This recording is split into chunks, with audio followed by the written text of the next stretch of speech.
परमात्मा है, इसलिए उसको विचलित होना पड़ता है।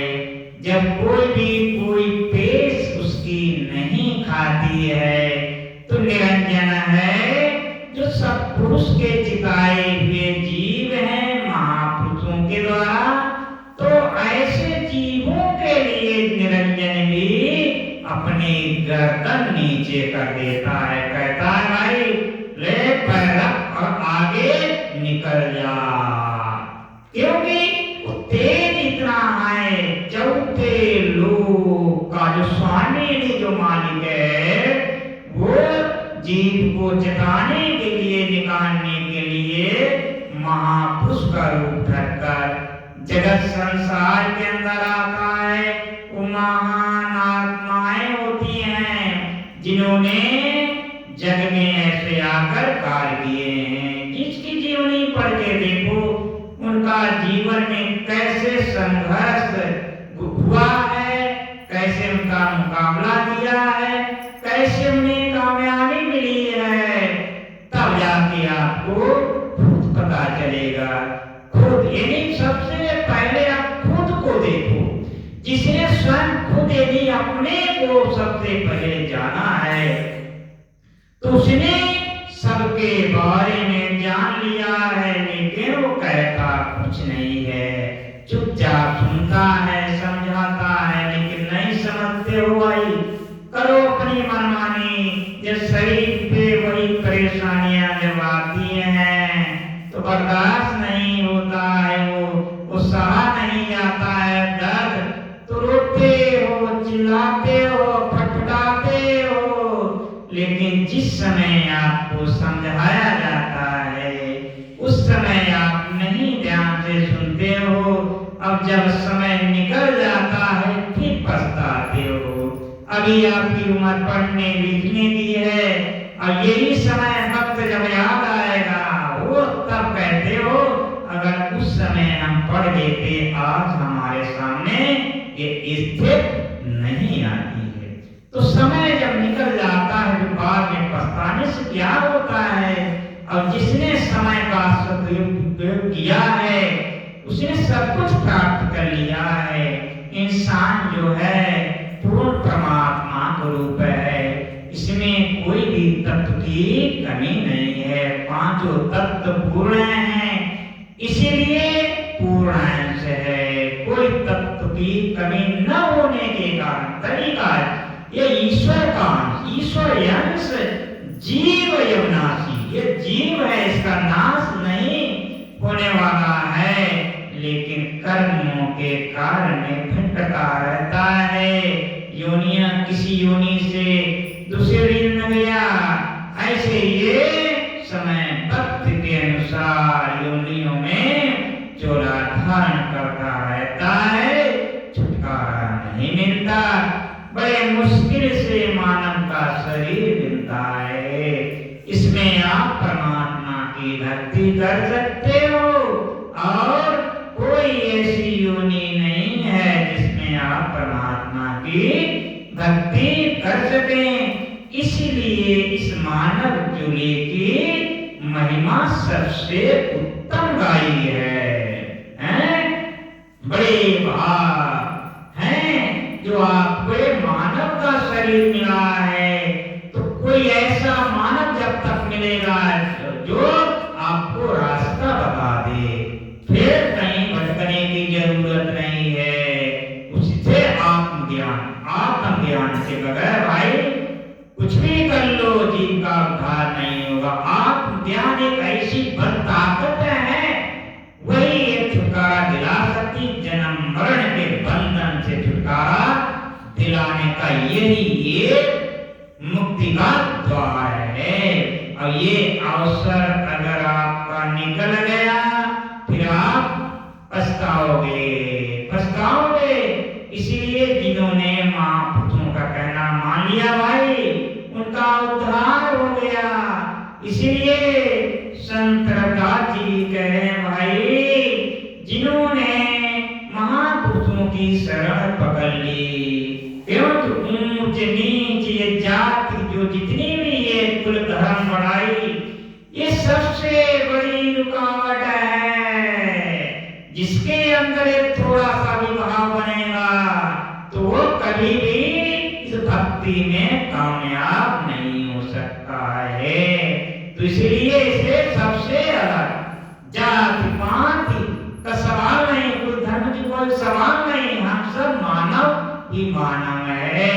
ये मानव देहधारी इंसान जो है यही एक द्वार है, इसी में आप निकलने का वो मोक्ष का द्वार है और कोई शरीर नहीं है भाई जिसमें आप परमात्मा की भक्ति कर सकें। इसीलिए ये अवसर मत गवाओ भाई, गुरु की कृपा से और बगैर गुरु के भाई कामयाबी नहीं है। संसार में अपना जीवन निर्वाह करने के लिए प्रत्येक गुरु की आवश्यकता पड़ती है जिससे अपना जीवन चला सकें। लेकिन जो शब्द वेदी जो सवाल होता है वो शब्द वेदी एक ऐसी हस्ती पावर ताकत होती है जो आत्मा शरीर के अंदर रमी हुई है।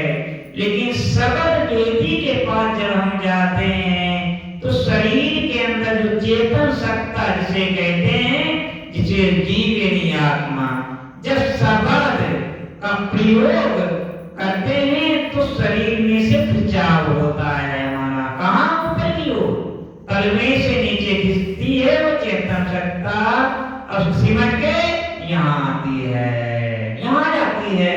तभी कहा 9 दरवाजे नवे दर के 10वें अमृत तुझे। भाई ये कपाट बंद है, ये कपाट कहाँ खुलेगा? इसलिए से गुरु के पास जाकर वो चाबी सतगुरु के पास होती है, तब जाकर के हमारा जन्म होता है। ये आप शरीर का जन्म मनाते हो वो जन्म होता है जब हम गुरु के पास जाते हैं। वो आप लेखे में आता है आपका जन्म, क्योंकि जब सतगुरु के पास जाते हैं तब जाकर के जन्म मरण से छुटकारा होता है। वरना आंखों के नीचे कितना भी भाई साधन करते हो काम मिलेगा ऐसी बात नहीं, लेकिन भाई छुटकारा नहीं होगा, क्योंकि समय भी बहुत है, आगे भी काम करना है गुरु कृपा से।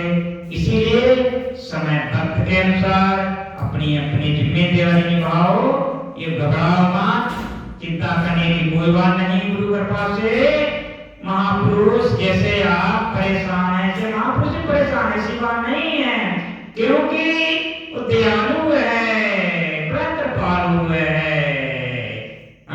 कठोर से कठोर भी है और दयालु से भी दयालु है। ठिकाने जब तक नहीं लगा देगा तब तक छोड़ेगा नहीं। लेकिन अगर आप कर्मों पे कभी अपनी जब देखोगे कम करोगे तो परिवर्तन नहीं मानोगे भाई, करोगे मनमानी तो शरीर पे तो भाई परेशानी उठानी पड़ेगी। गुरु का कोई दोष नहीं, जब कहना नहीं मानोगे मनमानी करोगे गुरु क्या दोष है। अब कहना मानोगे तो कर्मों का भार है वो ज्यादा नहीं, उसमें हल्का होता रहता है, उतना भार नहीं पड़ता है। जो कहना मानता नहीं, कहना मानता मनमानी करता है, इस शरीर पे बोझ हो जाता, बहुत परेशानियां उठानी पड़ती। ये जीव शरीर में से ऐसे नहीं निकलता है। शरीर के परे जब आप जाओगे बड़ी परेशानी होती है, मत पूछो, उसका ध्यान नहीं किया जा सकता। इसलिए भाई आप बड़े भाग्यशाली हो जो आप सत्संग में आए हो। जो आत्माएं ये वाणी ग्रहण करती हैं, बड़े सौभाग्य की बात है, गुरु कृपा से बड़ी कृपा है। वाणी ही गुरु है, गुरु ही वाणी है। अब इससे मुक्ति संसार के अंदर ताकत नहीं गुरु कृपा से।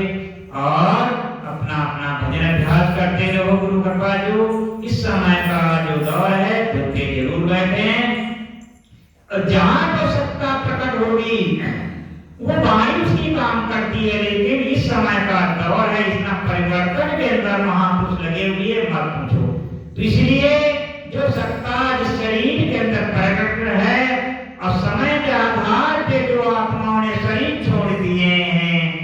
किस तरीके से आध्यात्मिक मंडल में आंखों से परे जब रूह निकलती है, कैसे उनका समाधान होता है, तब आपको प्रैक्टिकल में मालूम रहेगा। अब ये आध्यात्मिक ऐसी लाइन है, संसार में देश विदेशों में भी कहीं भी वो हस्ती हो, अगर वो जगत संसार के अंदर वर्तमान में मौजूद है तो आपको खूब पता चल जाएगा प्रैक्टिकल के द्वारा। इसलिए हम समय के महापुरुष कहते हैं भाई किसी स्वरूप का ध्यान मत करो, जो ताकत होगी वो खुद आएगी जो सबक से जुड़ी हुई। अब हमें ये नहीं देखना किस रूप में आ रहा है, हम भयभीत हो जाए, ऐसा मत करो, पता नहीं किस रूप में हुआ है, इसका कोई आप दूसरा रूप पकड़ रहे हो, दूसरा रूप कोई और आ रहा है, आप भयभीत हो जा रहे हो। इसके लिए जिसने इसका प्रैक्टिकल व्यक्तिगत अनुभव किया हुआ है वही आपको धीरज बना सकता है। नहीं इतना बड़ा संसार पड़ा हुआ है, गुरुओं को इसी माने दे रहे हो, लेकिन प्रैक्टिकल की बात आती है वहां पे कोई भाई बिरला ही ठहरता है। तो इसीलिए भाई ये पर अगम अथाया है, इसको जानना बहुत मुश्किल की बात है गुरु कृपा से। आप समय के आधार पे आप थोड़ी देर के लिए ध्यान पे बैठ जाएं, आंख बंद करके, उसके बाद में प्रसाद की व्यवस्था है जो भी है गुरु कृपा से, आगे जैसा भी होगा उससे वाला आपको बताएंगे।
सभी ध्यान हटा दें गुरु कृपा से भाई।